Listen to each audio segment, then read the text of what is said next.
we're going to talk about 3 things you must have in place to slay the next engagement season. All right. Because we want you to have, we all want success, but we want you to slay the next engagement season. And of course, the new engagement season is going to start on Thanksgiving, right around Thanksgiving. And it usually goes till Valentine's Day, right? People think of it as the holidays. It's more than that. We start on Thanksgiving. Some people will get engaged on Thanksgiving and then we'll go all the way to Valentine's Day. But the highest percentage of people are going to get engaged during the holidays, right? Most people are going to engage between Thanksgiving and New Year's Day is when the highest engagement is going to happen for couples. But Valentine's Day is one of those big days where you could have people that are kind of dating. They're seriously dating during Christmas, but it hasn't gotten to the point they're almost going to propose. So Valentine's Day is a great kind of second opportunity to propose. All right. And the first thing that you should have set up, or at least you have time to set up, is some type of booking funnel. All right. And the booking funnel, and I know like if you're part of our 20K system, you know this, but like I said, if it's not working or if it's not set up right, you know it, but it may need some help, or you may need to redo some things. So this is our time between now and, mid-December, at least by the holidays, to get this done. And a booking funnel kind of consists of, first of all, we've talked about this before, but it's true. If you don't know this, you really should know this, because we always tell you, don't go after every wedding couple. Get clear on who your ideal wedding couple really is and their number one struggle. And their number one struggle is not, I want to plan a destination wedding. I promise you that is not their struggle. Everybody that gets engaged and wants a destination wedding, that's a goal. But they don't always need your help on their goal. They need your help to get through their struggle. But if you've never figured this out, then please, I beg of you to take the time, figure out, get clear on who your wedding couples are that you want to go after. And they're not every wedding couple. There are specific ones that you are going to jive with, that you are going to be able to help, that they're going to connect with you, you connect with them. And if you get it right, they're going to treat you well. They're going to have respect for you. They're going to value you, and they're going to pay you. All right. And then because you know this, once you know your ideal couple, you need to have branding messages that are going to speak to them. All right. Because you can't make an effective branding message without knowing this. And if you just think about any major brand that knows their customer, right? Think of Starbucks. Starbucks knows their customer. They know that they're going after, Starbucks isn't even going after craft brew people, right? Like there are people that are very hoity coffee snobs. Tami and I would call ourselves coffee snobs. Like we don't go to Starbucks a lot.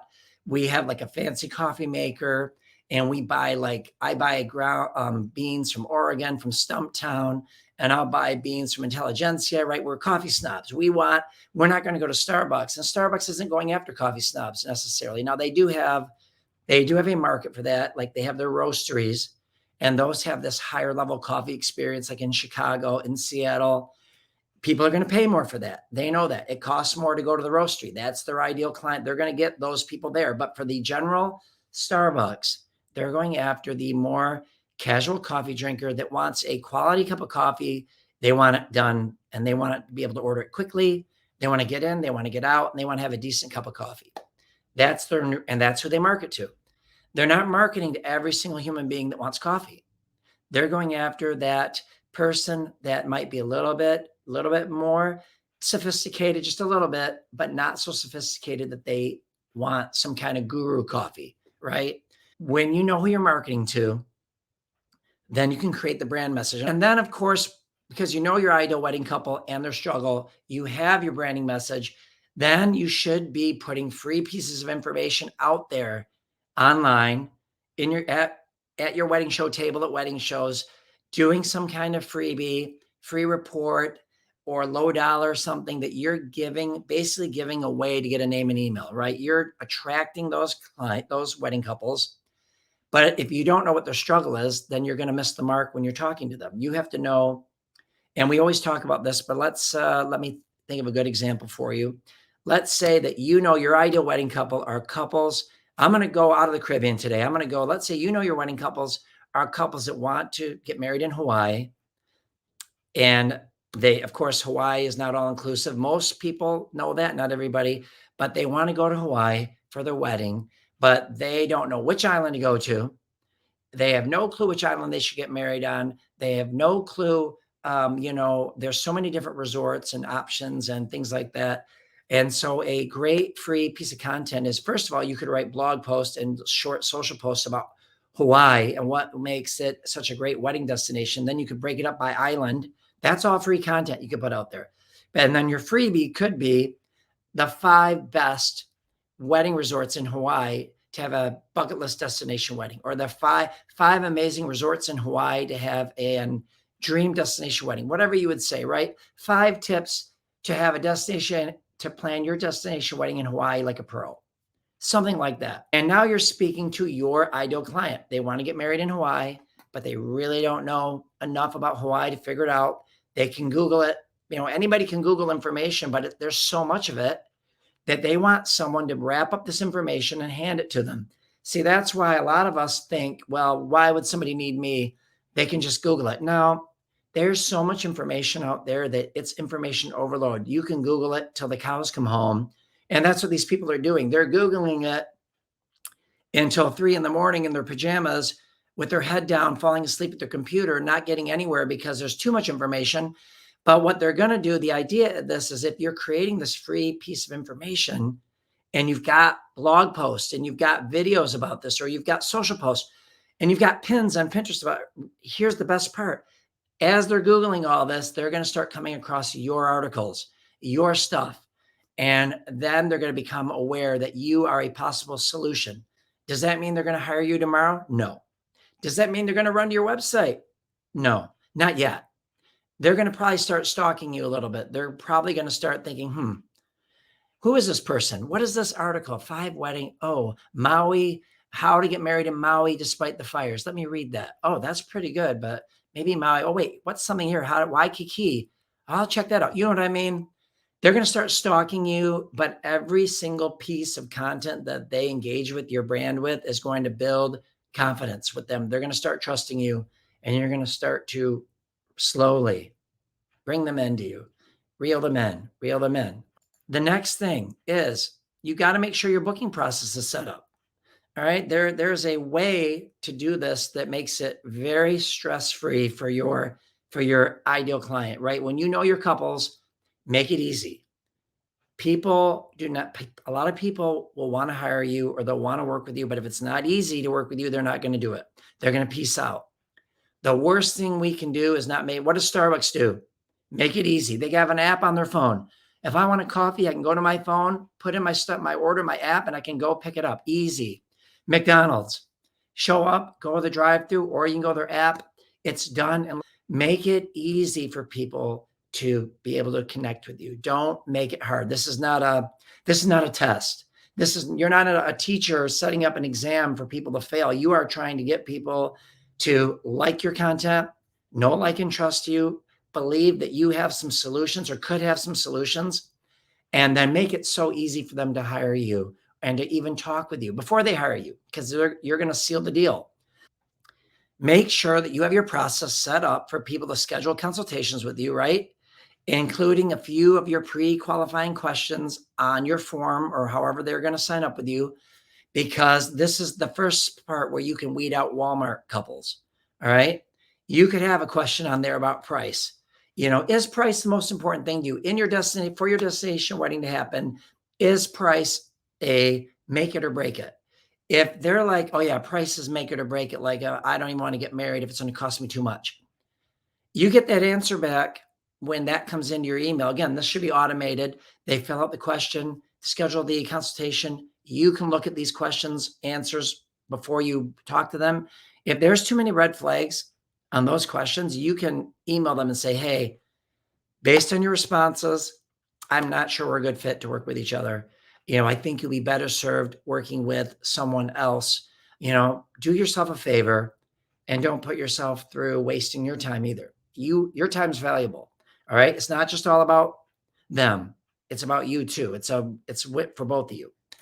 All right. So you got to make sure this thing is set up easy, right? Real quick, when you do consultations, of course, Tami put these in, a few tips, right? Don't have your calendar wide open. When they go to book a time with you, do not have your calendar, hey, I'm available every day of the day or week. I got every day open all day long. I'm 24 hours. I'm at your, no. First of all, that's a red flag to me as a consumer. Like, whoa, how good are they? If they've got all these open dates, are they really that good? I mean, I don't know. Make yourself small. Make yourself a little bit more. I know I've said make it easy, and I mean that like booking you, but you're not available 24/7. In reality, you're not, no one's available 24/7, but make yourself, we usually say a couple times a week, have some appointments open. All right. Require the couple to be there on the call. This is kind of standard. Tami and I learned this the hard way because we used to speak to just the brides and we were excited and so happy to have them. And the husband or fiance wouldn't be there. And we do the entire consultation and she's sold, ready to hire us. The groom to be or the partner was never there. Then she tells him, well, it's going to be $2,000. And because that person was never there and never got to experience the advantages of working with Tami, a lot of times we get pushback. Well, he says or she says it's $2,000. That seems like a lot. Like, why should we? When you require both of them to be there, you avoid that whole mess and both are getting sold on your expertise at the same time. And yeah, if you don't work weekends, don't make yourself available on weekends. Pretty simple. Just if you don't work weekends, protect your weekend. And then always have a script in place with pre-written questions to help you until you have it memorized. Keep something next to you on your consultation that you can refer back to. It'll remind you of the questions you should be asking that builds your trust, shows them your knowledge, and also gets you the information you need. The consultation really is for you. Like, you really do need to know some of these answers. It's not just to build trust. It's going to be a win-win for building trust and getting you the info you need so you can make an appropriate decision. Do you want to work with these people? Are they good for you? And if they do answer you and they do work with you, you need to have that information so you don't go back and ask them again. You can just get started once they pay your fee. And then the last thing is be prepared for success. What I mean by this is you are going to get hired. You will get hired if you do this. But here's what happens. Tami gets this message in our Facebook group for our 20K students more than we would like to have, only because we are willing to help. But this is the message we see a lot. Oh my gosh, a couple just hired me. What do I do? That's great. First of all, if we see that message, we are so happy for you. Second of all, if we see that message, Tami and I are thinking, what have you been doing? What have you been doing with your business? Because we tell you to get the stuff set up ahead of time. You don't want to be in panic mode going into that consultation. Like, you don't want to be in this, oh my gosh, I don't know what I did. You should be, we get prepared now. You are going to get hired. People are going to schedule with you. Get your system set up because it's going to happen. And if you do not need to be in panic mode over this, you should be in celebration mode. And okay, like, if you need a little bit of boost of confidence, great. In the Facebook group, hey guys, I've got this consultation. I've studied the blueprint. I have my questions. I'm still a little nervous. We would be like, hey, you got this. You're following the process. You're going to be fine. Practice it. If you need to, practice with a couple of your relatives, practice with your family, practice in front of a mirror, but you got this. You're going to be fine. And have your automation set up ahead of time for this. Okay. If someone's going to hire you, you've got to have a contract. Have your contract ready ahead of time. If you don't have a contract, now in 20K, we have a sample contract, but it's not for you to copy. And you get the idea of what you're supposed to do. Go to a legal Zoom, go to a lawyer. We spent money on a contract, but now we use it all the time. It's worth it. A little bit of investment now will pay dividends years and years in the future. All right. Have a way, again, what have we said? Easy. Have a way to invoice your client so that they pay your fee. We use PayPal invoicing. It's very easy, but if it's too complicated for them to pay you, they're going to get nervous and they're going to be right? Because when you have all of this put together, it creates more trust and it avoids buyer's remorse. Everybody can get buyer's remorse. All of us have bought something and all of a sudden the process got clunky. Like, even like buying a car or whatever. I know this isn't as big a deal as a car. I mean, to us, it is. Like, to us, hey, we're selling our services, big high ticket consultation offer, booking services. It's our car we're selling. But we've all had something, I'm sure, that we bought in something, and then the process started bogging down with it. You start getting nervous. It's like, geez, 7 days. We're going to be breaking this down in more detail. All right. Tami and I have a couple live master classes we're going to be doing now. I encourage you, if you've been waiting or thinking about joining, come to this presentation. We're going to break it down. We're calling it the Destination Wedding Honeymoon Booking Blueprint Masterclass. We're going to kind of break down all these things in more detail. And it's going to be, you have two choices. It's Monday, October 23rd at 1 p.m., Thursday, October 26th at 4 p.m. And if you want to sign up for that, it's 20kweddingday.com. So that's where you go, 20kweddingday.com. If you would like to come to the masterclass, it's going to be starting next Monday, 1 o'clock.